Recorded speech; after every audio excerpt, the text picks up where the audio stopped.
বর্তমান যেসব নারী স্বাধীনতার কথা বলে তাদের হালচাল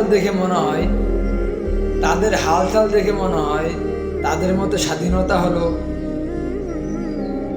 আমাকে পার্টিতে যেতে দাও, আমাকে ছোট ছোট কাপড় পরতে দাও, আমি বোরখা পরবো না, আমি ওড়না পরবো না, যদি আমি বোরখা পরি তাহলে টাইট ফিটিং বোরখা পরবো, আমি প্যান্ট শার্ট পরবো, তোমরা আমাকে দেখে কটূক্তি করতে পারবে না, বিয়ের পরে আমি আমার মন ইচ্ছা মতো ঘুরবো, স্বামীর অনুমতি ছাড়াই, আমাকে অনুমতি দিতে হবে, অফিসে বসে আমি মিটিং করব, তারপরে আমার বন্ধু ফ্রেন্ড সার্কেলদের সাথে আমি হোটেলে আড্ডা দেব, আমার যখন খুশি আমি আমার বন্ধুদের সাথে বান্ধবীদের সাথে কক্সবাজার ঘুরতে যাব, কারণ আমি ভার্সিটিতে পড়ি, আমার বিভিন্ন অনুষ্ঠানে যেতে হবে, বিভিন্ন বন্ধু বান্ধবের অনুষ্ঠান দাওয়াত দিলে আমাকে যেতে হবে।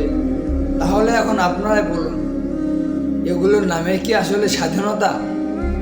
একজন নারী এবং একজন পুরুষ দুজনেই কিন্তু মানুষ, তাই বলে দুজনে এক নয়। ক্রিকেট খেলা আর ফুটবল খেলা দুটি কিন্তু খেলা, দুটি কিন্তু এক নয়।